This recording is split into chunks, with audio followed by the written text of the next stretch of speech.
Gives me great pleasure to welcome Dane Goodman to our program. Thanks for being here, Dane. Thank you. Happy to be here. It's an honor to be here. Well, we're honored to have you, and it's been such a pleasure because I've known you for years, and this is, of course, a very different experience, the two of us getting together and recording every aspect of your life. Yes. Some, fortunately, we've left out. Yes. But we do start at the beginning, and the biography is such a rich one because you come from a very interesting background, and your roots and your family heritage is very interesting. So tell us a little bit about your mom and dad and the foundation from which you came. Yeah, we're an Illinois family, sort of downstate, central Illinois and Chicago area. This is a picture of my parents, Dick Goodman and Madeline King Goodman up there. And yeah, we kind of float between Chicago and central Illinois and maybe a little farther south in Springfield, the state capital. That's where they're all from. And I understand your grandparents played a huge role in your upbringing. Yeah, they did because my father died when I was 2, and so in the summers we spent a lot of time with my grandmother. And both my grandmother and my grandfather were incredibly talented with their hands. My grandfather and his father built this entire house, it's our house in Hinsdale, from scratch, all the way from the basement up, all the bricklaying, all the work, all the electrical, all the plumbing. And my grandmother was right there in the house. I haven't been back in years, but I'm sure it's still there today. That's pretty impressive. Yeah. I mean, that alone is pretty impressive. And to witness that as a child, I mean, it's almost like this, you know, like you could handle anything to see a house like this built from the ground up. I'm sure my father saw that happen, yeah. And I understand your dad was a writer? Yes, my dad was a writer. He was, amongst many things, he was a musician as well, but he worked for the Chicago American, which is a newspaper in Chicago. And he also had his own syndicated column, and this is in the 40s. It was called Rod and Reel. It was basically hunting and fishing and conservation column that between he and my mother, Cottage Industry, I think there were probably like 20 papers or more carried his work, yeah. And he not only was a great writer, he was also a musician and an actor. Yeah, and he was the ghostwriter for the governor of Illinois. He had quite a career and quite a life, and just unfortunately died almost overnight. Yeah. That's tragic. Yeah. And your mom was a great partner. Yes, she was, and that's her. So what they were doing there, my father would write his columns, and my mother would clean them up, and then of course she had to write each of those separate letters and mail them out because there was no copy machines, nothing that. So she was doing all that work, and she was a professional. Well, at that time it was called secretary. Now it would be executive assistant all of her life. That's how. After my father died, she supported all of us. Yeah. Wonderful. And she had a little Annie Oakley in her. Yes, this is my mother, the train robber. Yes. It's so funny because for people who know my mother, this is an unusual photograph. But yes, it was more about, I mean, they could have been hunting rabbits, but they used to go out and like literally stand on these little bridges over creeks and throw old light bulbs and just target shoot. But my father gave my mother for their wedding, I think, or when they got engaged, he gave her a rifle. That's what he gave her. But they were hunters. They were very active in the outdoors. Yeah, well, my mother less so than him, but my younger brother told me today that my mother never told my father, but she was a better shot than him. And when he figured it out, he took away all the guns. Smart guy. So here you are with your brother and your sister. Yeah, Marilyn and Keith on both sides. Unfortunately, have died in the last few years. This is in this little town of Lincoln, Illinois, that I grew up in. And this is my 2 other brothers that came from when my mother remarried. These guys are here in the audience. They look a little different today than they did then, but yeah. But I'm so happy they're here. So your grandmother was very crafty. Yes, my grandmother was extraordinary, won a lot of awards, and there was no kind of sewing, quilting thing that she didn't do, but she also, you know, built, that's, for those of you who know what an apple head doll is, that's Abraham Lincoln, because Lincoln, Illinois. But yes, I grew up watching both of those people be extraordinarily gifted with their hands, and it wasn't like high-end art, but there was a value to it that I recognized. And your grandfather as well? Oh yes, my grandfather would make us anything. We said, you know, Grandpa make us bow and arrows. He'd just make them. This is a treasure chest that he built for my father, Captain Dane Goodman, and on the top there's a skull and crossbones on it. It's pretty great. So a lot of these early experiences as a child kind of set with you, and then you, as an adult, started making things that were familiar to you for your own family. Oh for yes, your daughter. when my daughter was born, I made her a dollhouse because I saw my grandfather build a dollhouse for my sister. I made her chests. Yes, it was directly has to do with that. So you're a musician as well, No. in addition to being a wonderful artist. No. I have guitars. I'm not a musician. Well, we heard you play a little, and it was pretty impressive. But tell us about college. Tell us about your path and your formal education. I went off to Western Illinois University and started out as what was called a speech major at the time. Now it would be called a communications major. My minor was in English because I had extraordinary teachers in those fields in high school. But then eventually switched over to art, and that's one of my drawings on a bed sheet, Captain America. But when it was installed, his hand reaching out like this was holding an actual loaf of bread that, it wasn't Wonder Bread, it was something like All-American bread, but the inside was completely moldy and bright green. So it was a little, we're talking 1967 time, and I played in a rock band for like 6 months. But you went into arts education. Well, my degree's in that field, and then I went right out. At the time, we all got jobs, and I walked right into teaching high school. And I taught in the far western Chicago suburbs and then closer in a remarkable high school. And of course, this was the Vietnam era. Yes. So tell us a little bit about where you were in relationship to the Vietnam War and serving in the military. Well, I was against it. Let's be very straightforward about that for a number of reasons. And I tried to become a conscientious objector. My draft board wouldn't allow me to be that because I was an art teacher. If I'd been teaching math or history, I could have done that. Whereas people I went to college with who were also teaching art, but their draft board was from a different place, and they got deferments. So it was pretty clear that I might be headed that way. And then they had the lottery, for those of you who might remember that moment, in 1970, and my number was 10. So there was no question it was going to happen with me. And so I had reread Thoreau's essay on civil disobedience, and then the My Lai massacre photos came out. Tell us what that means. Yeah, this was very important in American history. Life magazine published several pages of these horrific scenes of these people just about to be shot here. And it just tore me up. So I said, I can't do this. Yeah. So you had a pretty jarring experience. You were actually arrested by the FBI. Yeah.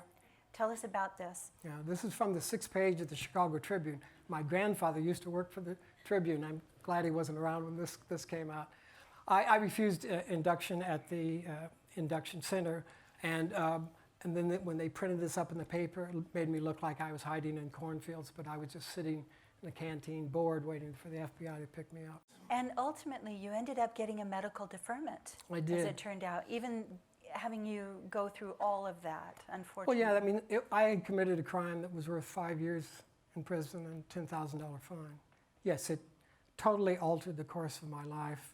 Eventually, I got out on a legit medical deferment, but there were several years where I sort of couldn't really get a job because they didn't know how long I'd be there. And oh yes, I was called a communist, and you know the whole thing. Yeah. You did start a series of political art early on. Yeah. Once all that settled and you could get back into your regular routine, this is one of your early art pieces. So, describe what we're seeing here. This is something I did in my first semester of graduate school. It's called Mississippi Shoes. There were more people were lynched in Mississippi than any place.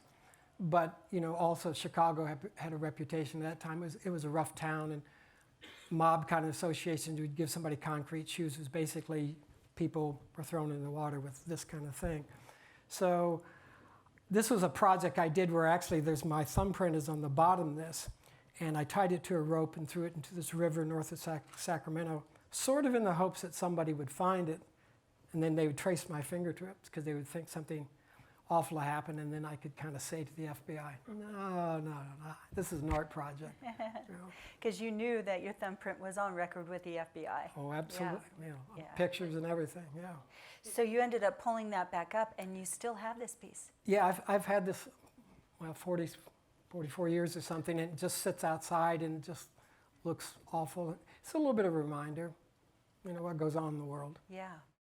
And we have a couple of installation shots from a show at the Santa Barbara Museum. These are beautiful pieces, and of course you have to really appreciate these up close to really appreciate the textures. Just gorgeous.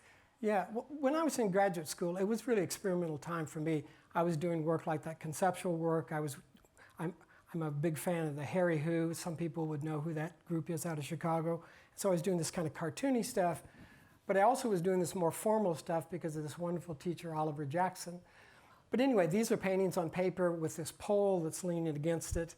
The pole is exactly my height, and it's painted the same color as that particular painting up there. So it was a little bit of a formal exercise, but at the time, people were doing these very clean, perfect, minimal paintings.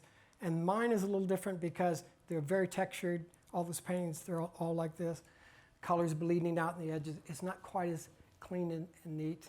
And then the leaning thing is more or less like, standing for me or someone. It's in relationship to a larger group. And that's consistent through all my work.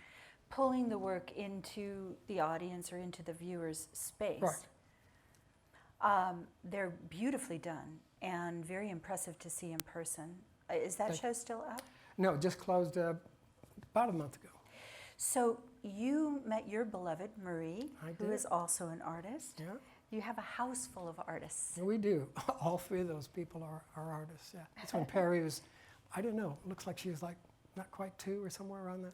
So that dynamic of having 2 artists in the house or 3 artists in the house, how does that work for you? Well, I think it works okay. Marie might tell you another story, but I think it's worked. And we've been told it works pretty well. I've always liked Marie's work, so that makes it easy. And she's always supportive of me, and hopefully I've always been supportive of her. This is a very large drawing she did. In the early '90s. I just point at this picture. You can't see it. The family pet there. There's a little rat right there. That's Waddlesworth the rat in the family picture. So you both have studios at the home. Yes, and these are new prints of Marie's that she's been making up at Westmont College the last few years. And your daughter Perry, very talented. Yeah, this is a great self-portrait. Actually, Keith and Fran Puccinelli owned this drawing. They liked it so much. Yeah, she's very talented. And this is, it's sort of like a vest, but it's made out of wire, and there's little flowers all handmade in this. Yeah. So we're going to go back and we're going to look at some early work that really kind of mirrored some of the experiences you were having at the time. One of the many ways you subsidized your income was as a house painter. That's right. And so tell us about this installation that you produced and how that relates to your day job. We had moved to New York City. Marie was doing her graduate work at Hunter College, and I was supporting myself with a group of other artists doing house painting, and we ended up doing very high-end things. Like most people know, the movie Ghost, that loft, we did all that when it was new. But I had an opportunity to do a show at Hunter College, and the gallery director said I could do what I wanted to do. And so there's always something I had always wanted to do, and what I did was I just painted the gallery. So we'll see some shots of that. So the gallery looked like this, and then it looked like this. So when you walked in, the entire room, there's only this one little door, and you were engulfed in this red. So everything that was three-dimensional in the room, except this column, became yellow. And then I did a black outline around the entire room, so it was like a drawing on top of itself. So there were no actual artworks. The room was the artwork. And when people came in like this, our friends came in, and she happened to have that great blue jumpsuit, I guess it is. So yeah, I mean, people came in, the dean of the college said, isn't it going to be hard for the paintings to compete with this? Thinking I was going to put paintings on top of it. But Hunter was really well known for color theory. And I also knew something about color on a large scale because I dealt with it on a very large scale in many places. Another early piece here. Yeah, this is all New York materials. This is called Pure City Love, and it looks like skyscrapers on a carpet, That carpet is actually coal, and that is a love seat, and it's made of Polaroid SX70s. There's about 450 Polaroid SX70s that have been shot pure red to make that piece. So there's the architectural element, clearly the two towers, but you also said this is a piece for you and Marie. Yeah. Yeah, a love seat. How did you like New York? Oh, New York is fantastic. Yeah? I mean, yeah, when we win the lottery, we'll keep a place there. But I was ready to leave New York after a few years. It was really hard. Work was getting hard for me. I wanted to start a family with Marie, and I just didn't see it. It was going to be so expensive, and we lived on a five-floor walk-up, and we carried 2 cords of wood up every year to heat the place, and it just didn't seem to add up. And I thought we'd never be able to own anything, so we made this decision. But at that time, I was starting to make pieces about my thought process about leaving New York. And in fact, you do these installations in your studio, in your loft, which was something other artists did as well, invite people in to see it, right. Even though they didn't have a large audience. This is a lot of work for a very small audience, but describe what we're seeing here and the concept behind it. Well, this is a space in my studio. It's probably 16 feet wide, 13, 14 feet tall, and maybe 7 feet deep. That gives you a clearer sense of what it looked like. But when you came around that corner and you saw this thing, it was really kind of in your face. I kept having this idea of wanting to be out in New York City, and it was rattling around in my brain.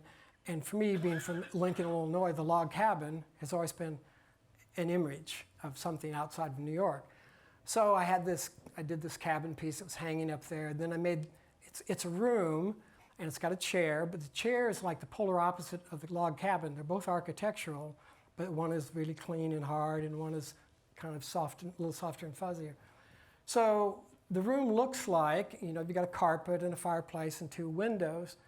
So some people notice after a while that it looks like a face. And I did that purposely.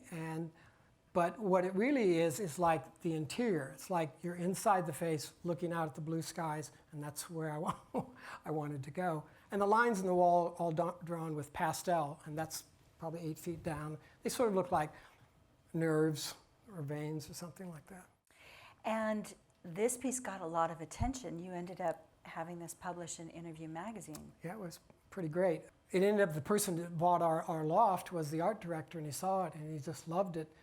At that time, Interview magazine started the series, I think maybe because of me or I don't know, but it was called Room with a View, and they had Kim McConnell from San Diego, and they had me, and they had Keith Haring. The 3 of us got that double-page spread. And this is the only time it was ever seen. This is at the Scottsdale Center for the Arts.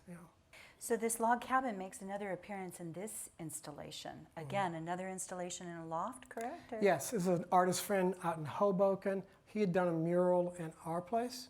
And so before we left New York, this is probably a month or 2 before he left, I did this piece in his loft. So it's called Think I'll Step Outside, and that's what I was thinking about, stepping outside of New York. And as you can see, I hope it's apparent, that's all the United States there. And you sort of go from the top, East Coast, down to the bottom to the West Coast. I put that little blue bar glaze, sort of like the Pacific Coast down there. And then, of course, right in the center, the exact center of all this, is the log cabin in Illinois. Describe what we see at the top. Up at the top, you see this like long row of black and whites. Those are black Polaroids, and they don't go to the end because it kind of represents for me the island of Manhattan and the Twin Towers. We lived right in front of the World Trade Towers. At that time, there was nothing between us, no tall buildings. It was only 4 blocks away. So it was a huge symbol. And I learned that they were using as much energy in that building as a town of 100,000 people. So that's why I put photographs of the light bulbs, and they're also kind of funny. They look like little heads. And that's why they're up there. So basically, it's about leaving New York and heading out west, and there's this kind of, looks like a tire and movement. So you came out to California. Yes, no jobs, nothing. We knew one person. We just took a shot. It was halfway between my family, who had migrated to Phoenix, and Marie's family in the Bay Area. And people thought we were crazy. People in New York were shocked when we said we were leaving. And I thought, well, if we can live this great place and go out into the world, it would be pretty fabulous. So did you come directly to Santa Barbara? Yes. Yeah. Yeah, And directly. why Santa Barbara? Well, we had visited this one friend of mine here, and it looked like a good town to have a family in. And of course, it's a beautiful town. But it had a museum, and it had the university, and it had the Contemporary Arts Forum. So this is in a storefront window with this big art project in Santa Barbara. And basically, it's called Our Town. It's scenes of Santa Barbara. But then in the next image, this was at the College of Creative Studies pieces. When I was in New York, I really wanted nature. And I actually thought when I came here I'd be a landscape painter. But this is as close as I got to it. And these are 4 foot by 8 foot cutout panels, and they're flat. On the far left, there's rain clouds over the Santa Barbara mountains, and there's snow and fire. All the elements were there. Yeah. And we have a picture of your first studio in Santa Barbara. Well, this was actually my second studio, but this is a tiny little place. I mean, really small. It used to be, there's a water tank on top of it. It was the pump house for the water tank on this small estate out in Montecito. Yeah, I kind of hit my wall with imagery, and I wanted to do some abstract work. So I came out here. Nobody knew what I was doing for about 3 years. I kind of dropped out of like being on the scene. I started making these abstract sculptures and carving wood, things that I'd never done before. So inside was basically sculptures, but then by the time I left, it looked like this. And this is all on the walls. Yeah, so everything on the wall. I mean, I just started making the sculptures, and I started doing drawings on the walls, and I started adding color. And yes, when the landlord said she wanted it back, she wanted me to leave all the things in the wall, and it got painted over. And I wasn't leaving that for them. Now, at the same time, you were working at the Santa Barbara Museum. Tell everybody about your position there and what you were doing for the museum for 19 years. Yeah. Well, I started out because they found out I was a house painter and had these skills. And I came in and working freelance, and then they asked me to be full-time. And I was the guy that hung all the art and all the things that you see happen in the museum. I did all that. And then they asked me to become head of all the packing and shipping. So I created everything from little Egyptian glass to Monet paintings to Roman statuary. And then eventually I became the designer and coordinator of all the exhibitions. Which are skills very handy to have as an artist. And we will see your craftsmanship and your installations and your attention to detail is a hallmark of your work. And when we see these installations and realize that you built this from the ground up, it's pretty impressive. Yeah. I was in a group show of 4 people, and we each had our own little space. So I built this with my friend Bob Dykes, the fellow I moved here because we knew him here.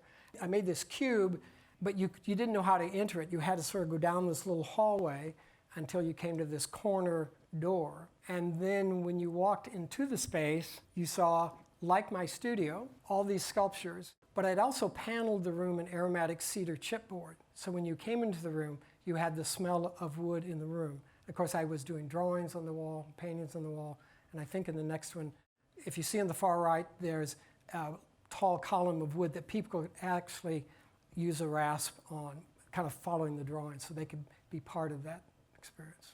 And eventually that sculpture was completed, and we'll see that again in a later Not date. too many people worked on it. They were afraid of it, except for the woman at the opening in her high-heeled shoes and a martini. She was working on it. My kind of woman. I did too. Hey, nobody else was. She was, yeah. And some kids did it, yeah. So your mediums are diverse. I mean, you're a printmaker, sculptor, painter, three-dimensional, experiential artist. So you've done a number of workshops, and among them, the Black Mesa workshop. Yes, Marie and I both had been invited to go to work with this fellow, Larry Fodor, who was running the Black Mesa workshop north of Santa Fe. And we did monotypes, which I don't know if Marie had ever done. I certainly had never done any. And we went on 2 different trips. This was my second trip, and we did all of that kind of work in about maybe a week or so. And I used that aromatic cedar chipboard, the actual boards I cut into panels, and that was my plate. And that's why this looks rough like it does, because of the use of that. And the first time we went there, I did these other prints, which are almost all black and white. It was my goal to have them not look like monotypes, because monotypes have a certain look, and I wanted them to look more like drawings. We see a lot of the reoccurring images.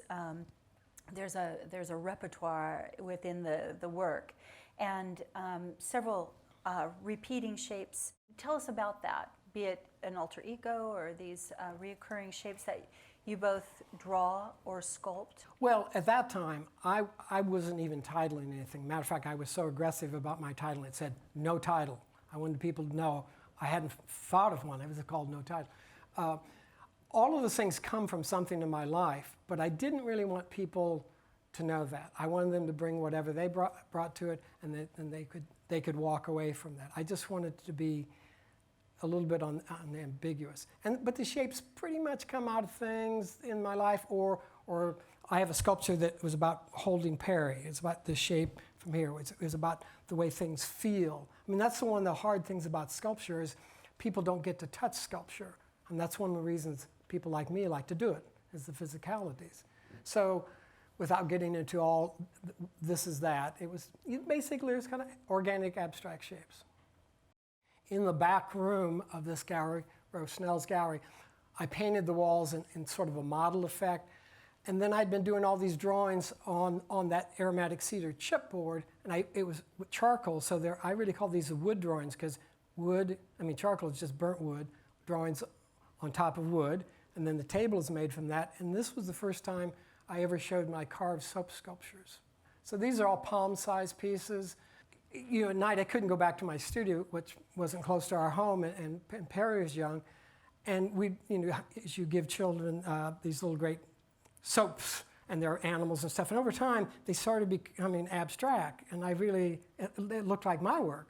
So I thought, why don't I do this? And then after a while, I realized that I could sit at the kitchen table and make artworks. And these are very small. They're all palm size. The other thing I like about this and about my work in general is trying to pick common imagery and common materials.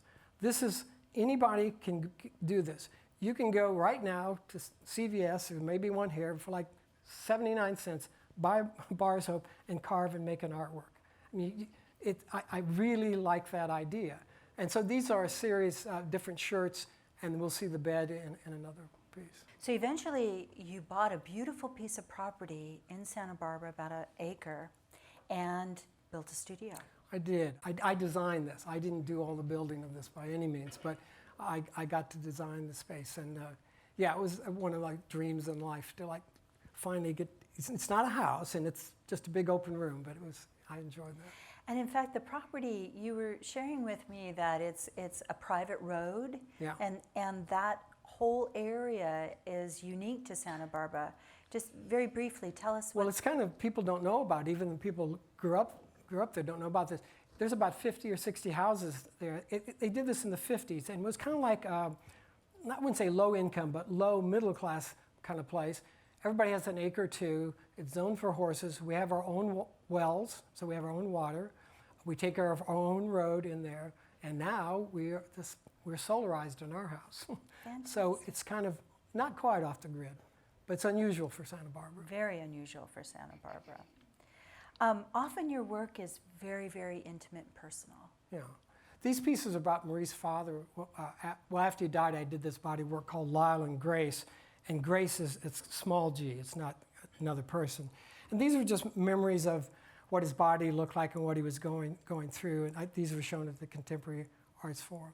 It's a really tough work, strong work, yeah. So there were all these drawings just on the wall. And then on this one wall all by itself, you can see how the bed looked. It was just suspended off the wall. You couldn't see how it was suspended, and the bed is just called gone. It's like the person is gone. Yeah, highly emotional, but I felt like when I was doing those, it just flowed out of me over a 2-week time. There's about 110 of those. That fluid aspect when you're in that zone as an artist, especially prompted by very deeply personal experiences, I mean, that's kind of, that's the holy grail of the art world, right? I mean, just to have it flow. Yeah, people came in and cried at that show. The snowman, this little alter ego. Yeah. Tell us about the snowman and how he came about. I can't remember what year, but early 90s, surely. This was a list I was making for she had to be pretty small to think that I could just give her a pencil and eraser sketchbook and she'd be happy. But while I made this list, I just started doing this little snowman drawing because it was Christmas and it was kind of like a Midwestern thing. It's got the hat on, it's got the scarf. And I really liked the drawing. I just was very happy with this drawing. But then I just realized what a potent thing it was. And also it was contrary to living in California. So I like this idea of doing things that you're not supposed to do. So it has appeared way too much in my art, but it's everywhere. So like the piece on the left, that's on a bed sheet, and you'll see that I use different materials. But these are they're very big, like 8 feet kind of pieces. And each with a very distinctive personality. Yeah, this particular one is on a pillowcase, and it's called When Snow Falls in Hell. And it's actually a crucifixion scene. And this is on a handkerchief because I'm from the Midwest and I always have a handkerchief. I've got one in my pocket right now. And then one day I just realized I was doing all this stuff with like soap and things from the home, and I had a handkerchief and said, well, it's cotton and canvas is cotton. So I made a series of paintings directly on handkerchiefs. And this is the sculpture. And this is made out of a material called Model Magic. It's a very inexpensive children's material that you can buy at a craft store, and it kind of dries overnight. And I fell in love with it. And then Trader Joe's bag, throw in a Trader Joe's bag. Yeah. So you'll draw on anything, pretty much. I always say, when I'm at the end and, I can't do anything else, if I have a piece of paper and a pencil, I'm good. So, but all your museum experience that you had and curatorial experience, and also working for Barry Burkus, you worked on his collection as well. Help everyone understand what you did for Mr. Burkus. Well, Barry Burkus, I think he was featured in this thing. He was one of the documented artists. A very well-known international architect, but had one of the best contemporary art collections in the world in the 90s. I ended up sort of being a registrar, curator of his collections for a number of years. One thing that we did, was that he gave 75 works of Santa Barbara artists to the Santa Barbara County Arts Commission. It's never been done in America. He had Warhols and Lichtensteins and everybody, but he also collected Santa Barbara artists. So I helped make that happen. That is such a gift to the community. Well, that's what I said about that. I was like, he just gave the entire community this gift. When you give it to the museum, it's a little different, but this was to the community. And he gave it to the community because he knew that it would be shown and cared for. Yes. The museum's not so much into contemporary Well, art. the museum shows contemporary art, but I knew that they wouldn't take on 75 Santa Barbara artists. Yeah. I'm in the collection, and some people I know here in the audience are in that collection, but I don't think they would have been as moved to do what the county did. So it was terrific. So let's talk about the trace prints. This whole series ended up being, in a very rich collaboration. So let's talk about this. About this time, I had started work at Santa Barbara City College, which we'll talk about, and I saw a student had done this print, and I couldn't figure out the technique. So I said, what is this? It's not a litho. What is? He said, oh, it's this trace monotype. So basically, all you do, doesn't go through a press, you ink up a plate, you put a piece of paper down it, you draw on the back, and you lift it off. It's so low tech, right up my alley. Soap, low tech, this is perfect. So I was doing these, and then I ended up being a show in Ventura at Silver White's Gallery at a group show, and Keith Puccinelli was in the show. And he saw some of these, and he really liked the technique. And I said, well, he was asking me, but I said, well, just come over to the studio. I'll show you how to do it. I think you'll be a natural for it. Because anybody that draws really responds to this process. So before we see the next image, help everyone, share with everyone why they call it a trace print. Well, it's just taking a trace, because what's happening is when you write on the back, or even like you see the shadows in that face, all that took was me putting my finger on the back of the paper and doing this. It's very sensitive. It's lifting the ink off of that plate, if everybody understands that. But one of the beauties of this is that you can take that off, put another piece of paper down, rub it, and get the ghost of that, and then you can keep repeating this over and over. If you look at this one carefully, you see those little white lines? That's from things that were on the plate before. So there are ghost images behind it. So here's Keith drawing on the back of the paper. Yeah, and there's an inked plate underneath the paper, yeah. So you ended up doing 110 of these. Yes, we did. And we did, Keith and I Keith had asked me if I wanted to collaborate, and I was already thinking that same way.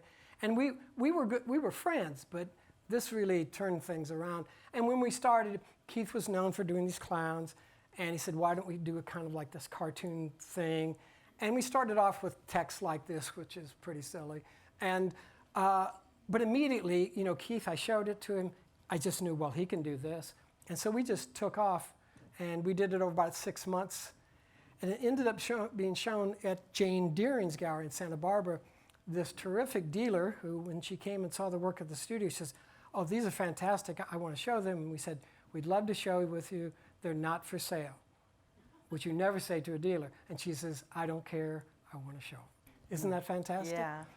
And so the great thing about this is that Jane saw these. There's a great little catalog. David Pagel from the LA Times wrote a great essay for it. All the stars aligned.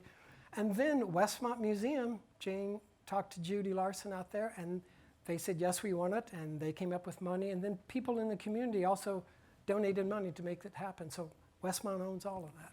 Now, do they own the small objects that you guys showed as well? No, Yeah. this was silly stuff that Keith and I make it over the year, yeah. And of course, Keith's no longer with Yeah, us. sadly, Yeah. very sad. And another artist that we documented formerly. Yes, yeah.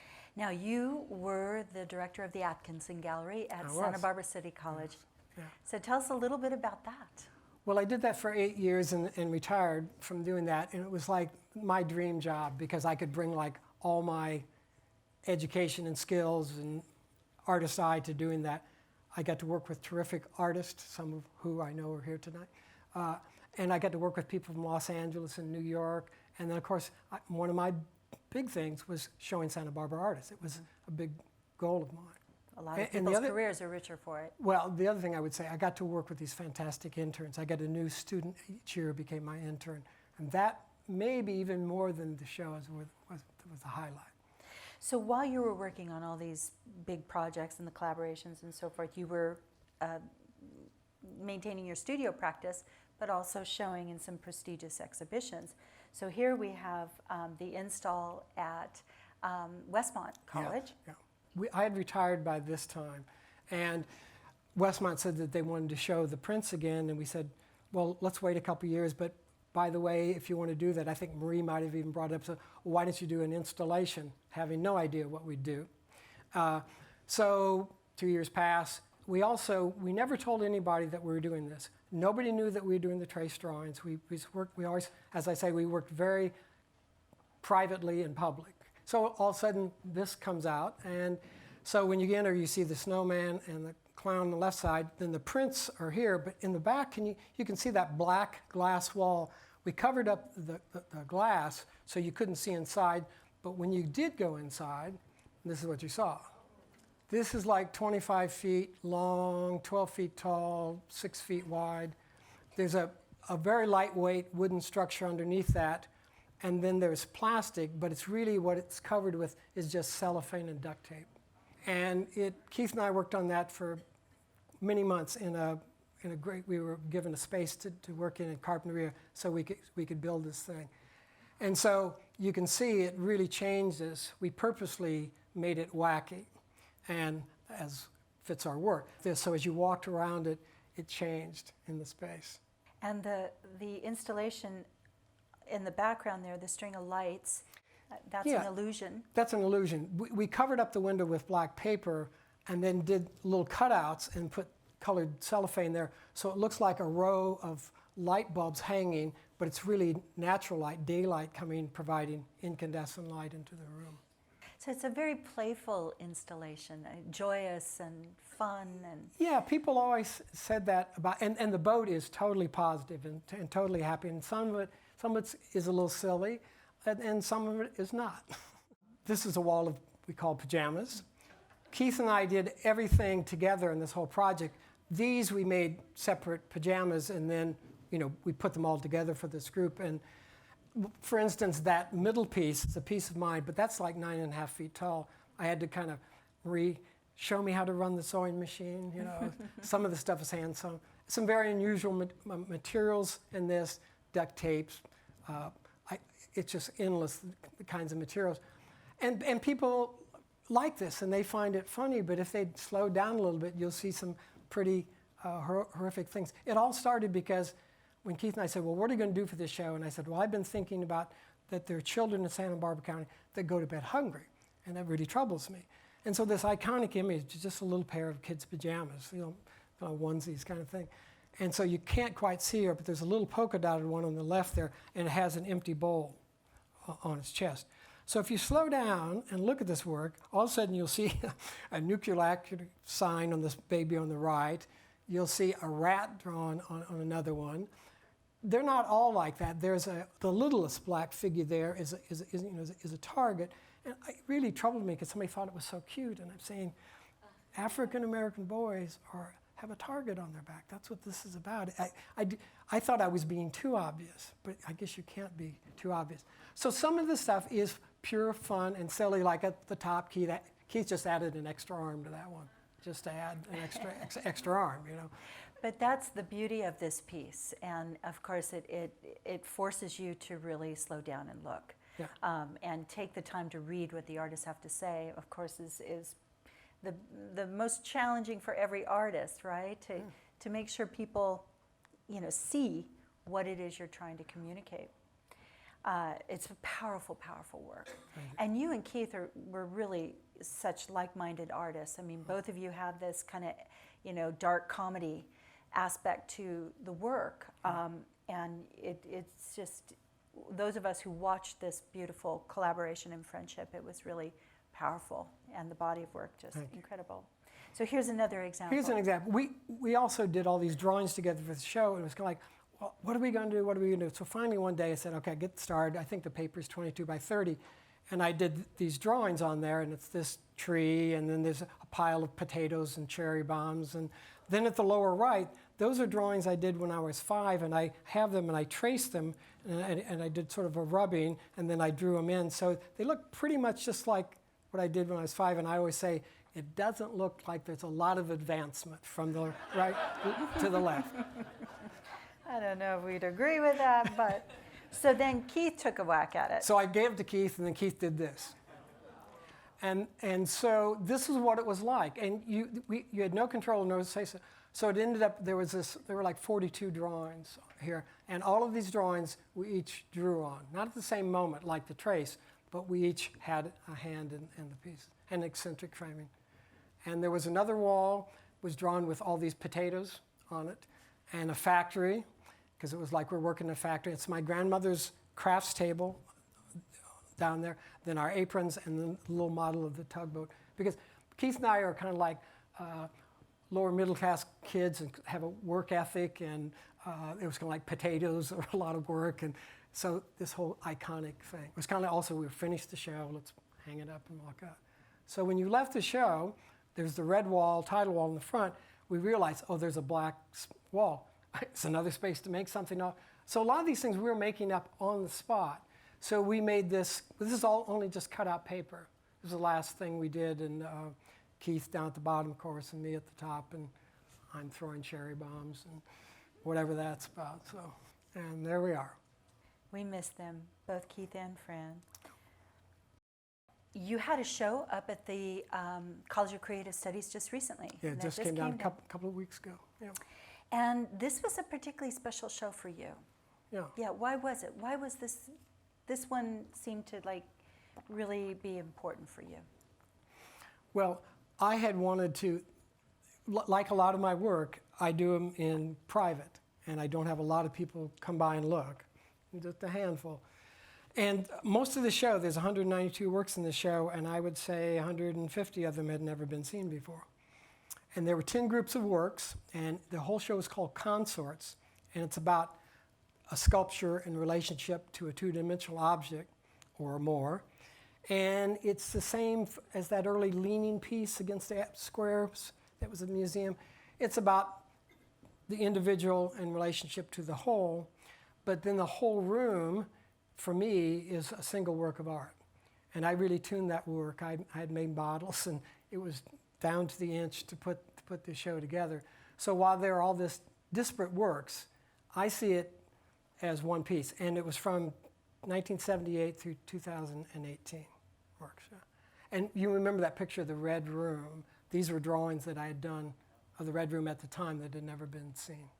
So we're going to go back in time and show some early work again relating to politics and some very sobering images. These aren't meant to be humorous at all. Yeah, this is called the history of Vietnam on America. So that's the Agent Orange cloud that, kind of stains us permanently there. It's interesting, though, generationally, a lot of younger people like you didn't know about the My Lai massacre. Yeah. And so there's almost, there's a changing of the history, who knows what. I mean, some people, when I showed this in the early 80s, knew exactly what that was. But now you sort of have to say, well, that's Agent Orange, who killed and did so much damage to people on both sides. Well, and that's one of the great aspects of getting your work in important collections, particularly museum collections, because curators and directors have to educate people about what these objects are about. Yes. I mean, that's really the beauty. And you even shared with me that was always your goal, is go directly to museum collections as opposed to galleries. Well, a lot of my work really wasn't suited for galleries. I mean, it's a little bit out there or edgier, or it would have worked better if I was in Los Angeles or New York. But I kind of like to work in private anyway. But once I worked in museums, I thought it's so hard to get your work into museum collections. But a museum taking on a work is saying, we're going to take care of your work forever. That's a huge commitment. So I thought, if I could get museums to take my work, that would be the way I'd like to go. Absolutely. So revisiting your arrest. This is something I did within the year. I think I was starting to think about the show, and I saw that thing about the art teacher season. I thought, well, what would I do with that now? And I thought, well, I'd make something like about 10 foot square. I'd draw it in the pop letters of the time, the big bubble letters, so it looks all funny and happy in the flower power background.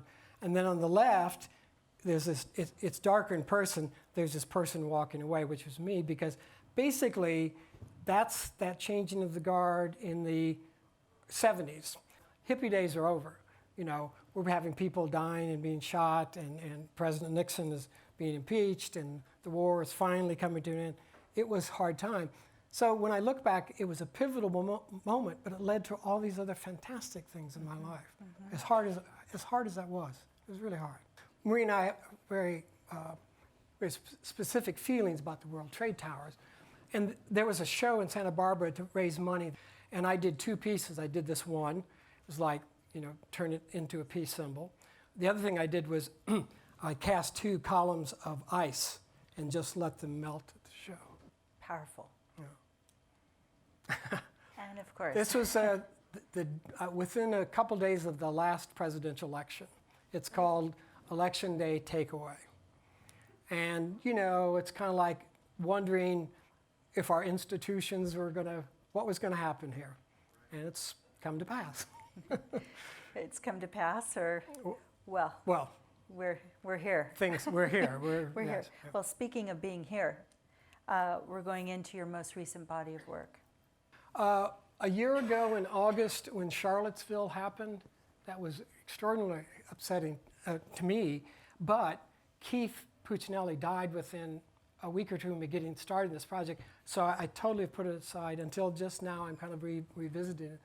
I knew that I wanted to make a response because it was so upsetting to me that in America that we could have neo-Nazis and anti-Semitic people out in the streets saying these things, and that our administration was pretty much silent until they were forced to say that this is wrong, and then to say that both sides are good people.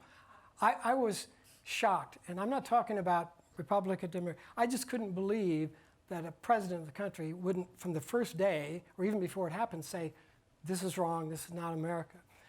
So I was thinking about this person, kind of like a gravedigger, walking along with a shovel, and as I was working, and I realized that the shape of the shovel looked like a Ku Klux Klan head. And so I had made this cutout shape of this red tie that I could paint and I could stamp on that. So for me, it's like, I'm not saying Donald Trump did the violence, but I'm saying there was this tacit thing going on where these people knew, like David Duke, that they were using him.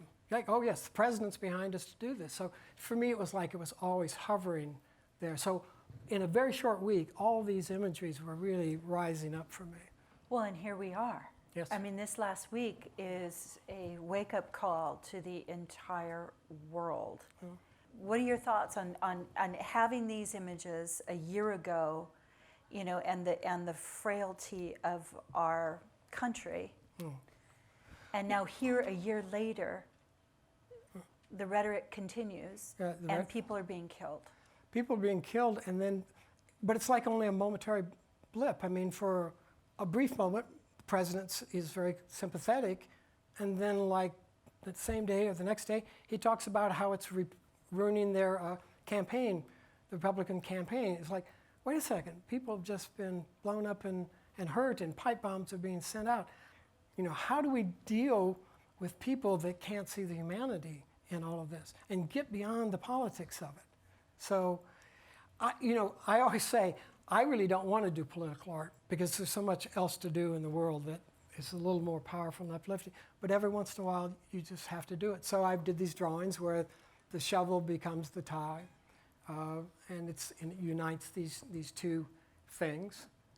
Well, one of the reasons why fascists wanted silence artists is because the work is so powerful and communicates so beautifully that you have influence over others. And this is, you know, historically, artists are often targeted to keep quiet. Well, we just saw what happened to the journalist. Yeah. In Saudi Arabia. Yeah. But, you know, I'm working with these images and these shapes and these patterns. I don't know where it's going to go, but and then this one came together, and it was, you know, it's like a Ku Klux Klan head made with red ties. And I know the immediate take I would think on people on the opposite side of the fence of me is that I'm really saying Donald Trump is doing this stuff. I'm not saying he is, but the environment that's been created is allowing for an awful lot of ugliness. And instead of going for peace and really bringing the country together, we're having this continued, like Trump says, oh, so anybody that can do a body slam on somebody, that's okay. I don't know. I think there's a direct tie into saying that on a large public scale. Did you find it an easy decision to be so public about your views politically, or was this something that you kind of teetered on and then finally something pushed you and allowed you to be more vociferous? Well, anybody that knows me knows my views. My whole family. I started watching the conventions in 1956 because my family was watching them. So I've been fairly active, at least in a mental way, of doing that. But my private actions are always that. When I refused induction, I was not running around with a bunch of crazy people doing this. I just did this on my own because of a moral conviction about that. So I'm never afraid to talk about it. You know, these days you see what happens to people. I mean, I'm not afraid to do this, but you have to be willing to understand the ramifications of this kind of things. Because you don't know that people, say, would look at that work and immediately think that I'm going after the president only. I'm talking about something that's going on in the country on a large scale that's awful and is frankly anti-American. Right on. So you did a bit of mail art when mail art was so popular. So we're going to share one with everyone, help everyone understand this. In 1975, my friend here, Bob Dykes, had moved. We'd gone to graduate school at Sac State in Sacramento, and he moved down here, and I was up there. And so we would send silly stuff through the mail. So this is something I started sending him. So what these are these little tags about this big, and I put a stamp on it, and he typed his name and address, and then I would write one thing here, and I would actually, able to send this through the mail, just like this, just take it to the post office, and they would let this go. And on the other side was a letter. And so there are 7 of these, and they were mailed sequentially. And so in theory, he would get these and be reading or putting this together. And of course, they came at different days and out of order. And so we'll just go through the whole thing.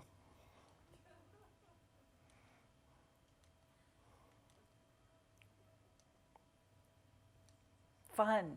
So, And some of these mail projects would be very elaborate. Oh, yes. Joe Cardella was into this Oh, too. yeah. I mean, this is fun to see. So here you go. So read what it has to say. so it says, Bob, sometimes it doesn't come all at once. And then, there's success in the back. I also mailed the same artist a glove that I'd found on the streets that had been run over by cars, and it was totally flat. So I literally painted his name and address on it, and I somehow got a stamp to stick on it, and I put a little paper cutout of my hand in it, and it said inside, if you need a hand moving, because he was moving his house, let me know.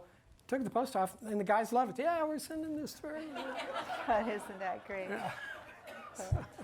It's a great note to end on. Yeah. Oh my gosh, you've been such a pleasure. What's next for you? I hope a vacation. People tend to sleep for a couple of days after our Yeah, encounter. I might relax. I've got, actually, there's some prints that I'm interested in doing. That maybe that might be the next jump, along with other. I always have way too much going on. Fantastic. Well, keep us posted. I will. It's been such a pleasure. Thanks, Thank you so Thank much.